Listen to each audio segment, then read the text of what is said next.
안녕하세요, 책대장입니다. 오늘은 말투책을 가지고 왔습니다.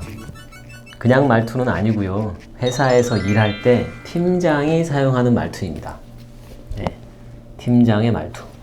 저자는 대한민국 최고의 말투 전문가입니다. 모든 관계는 말투에서 시작한다.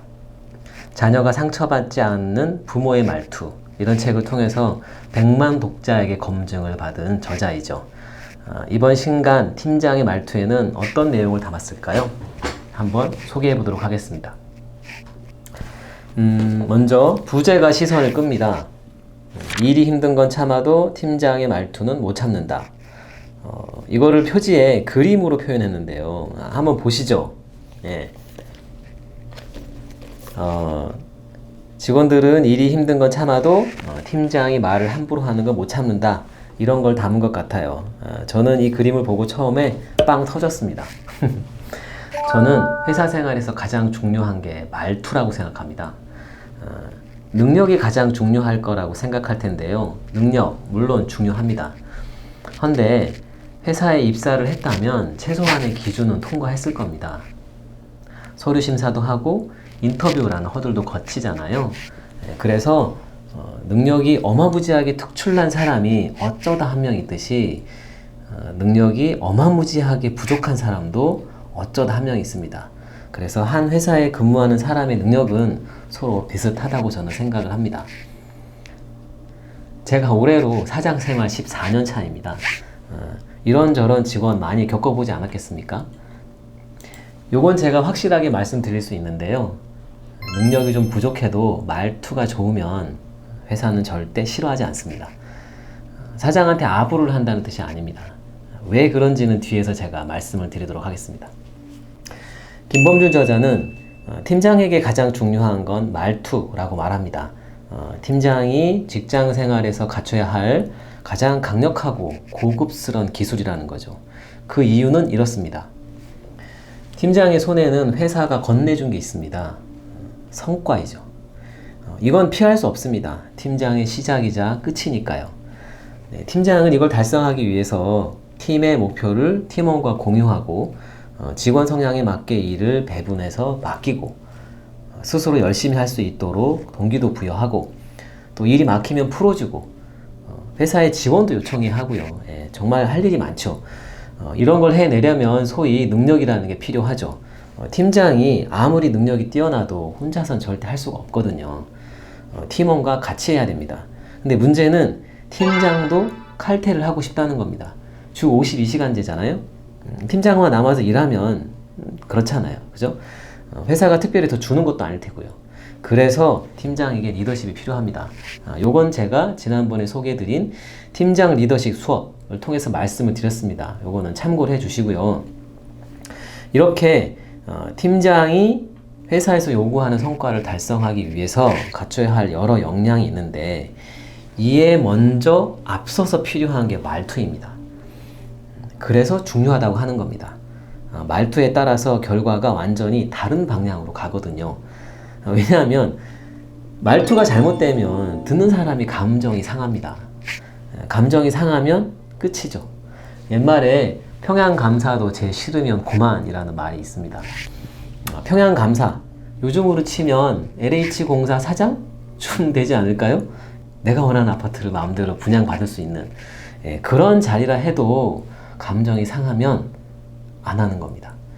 팀장과 직원의 관계가 이렇게 되면 더 이상 뭘 할 수 없는 상태가 돼버리는 겁니다. 아마 이런 경험 독자분들도 해보셨을 겁니다. 그렇기에 김범준 저자는 상황에 따라서 팀장이 써야 할 말투와 절대 써서는 안 되는 말투, 이걸 알아야 한다고 말합니다.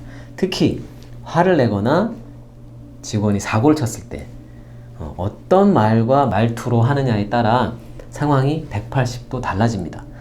왜냐하면 말은 내용이 중요한 게 아니라 말투가 중요하기 때문이죠.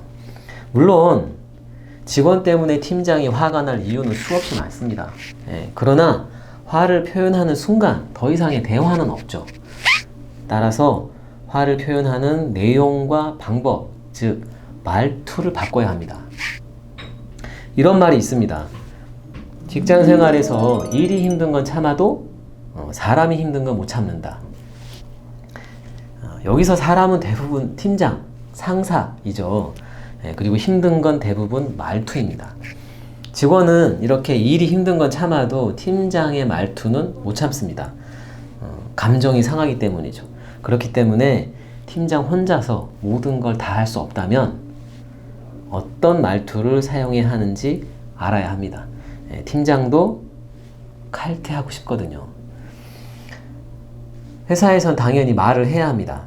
팀장은 말을 해야 할 때가 직원보다 많죠. 회의할 때, 직원을 칭찬할 때, 반대로 지적을 해야 할 때, 또 일을 지시할 때, 갈등이 생겨서 일을 조정할 때, 회사에다가 무언가 지원 요청할 때, 또 다른 부서하고 협력할 때, 그리고 회사에 팀장 자신의 성과를 어필하고 이럴 때도 말로 해야 됩니다. 자, 팀장의 말투는 이런 상황에서 팀장이 어떤 말을 해야 하고 어떤 말을 해서는 안 되는지 소개합니다.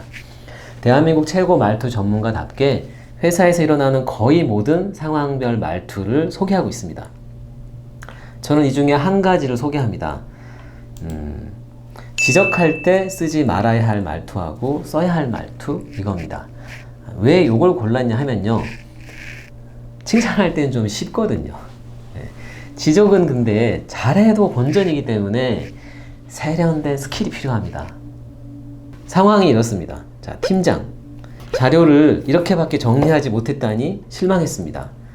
보고서에 오류가 있고 글과 이미지가 맞지 않는 부분이 여러 곳이에요. 팀원, 말을 못하고 있는 거죠. 자, 팀장, 자, 이 정도면 심할석감입니다. 김 대리에게 맡긴 게 좀 후회되네요. 팀원, 이렇게 말하면 치명적입니다. 직원에게 직설적 비판은 절대 금물입니다.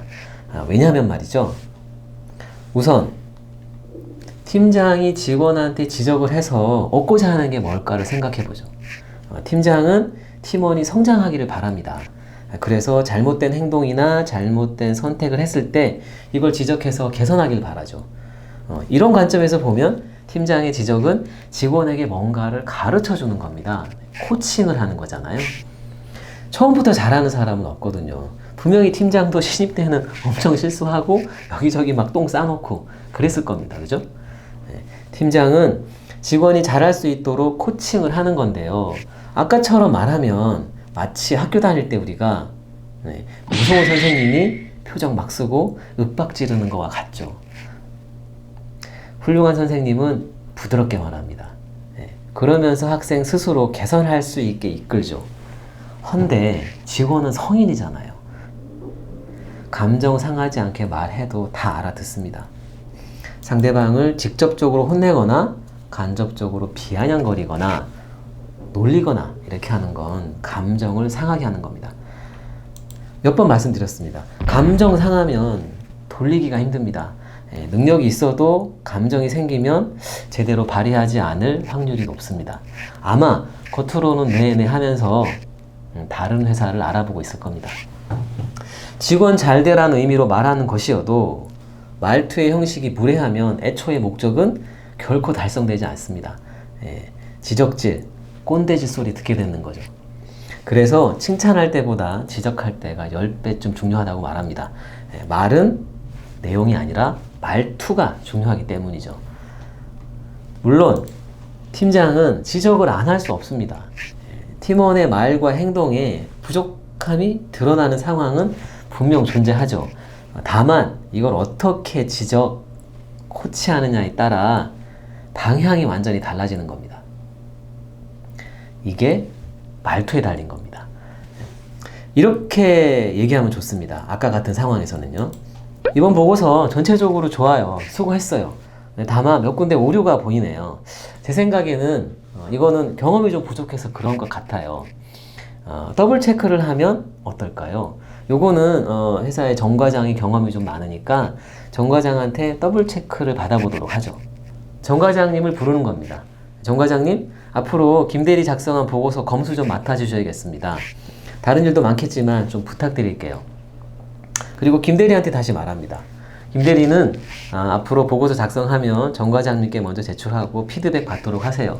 김 대리는 감이 좋으니까 몇 번만 하면 바로 되실 겁니다. 이렇게 말하는 겁니다.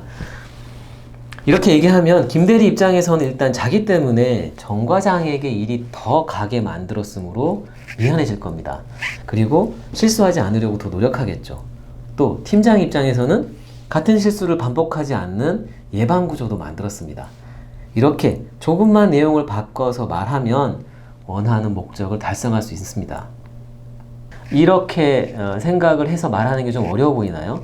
그럼 제가 이렇게 한번 설명드려 볼게요. 반대로 생각하는 겁니다. 자, 만일 팀장의 상사가 사고를 쳤어요. 그래서 팀장이 내가 수습하게 될 상황이 됐다고 치죠. 이런 일 일어나지 않습니까? 근데 상사가 이런 일을 반복하면 팀장이 나만 피곤해지니까 상사에게 재발 방지책을 얘기를 해야 합니다. 그러면 팀장인 당신은 상사에게 어떻게 말할까요?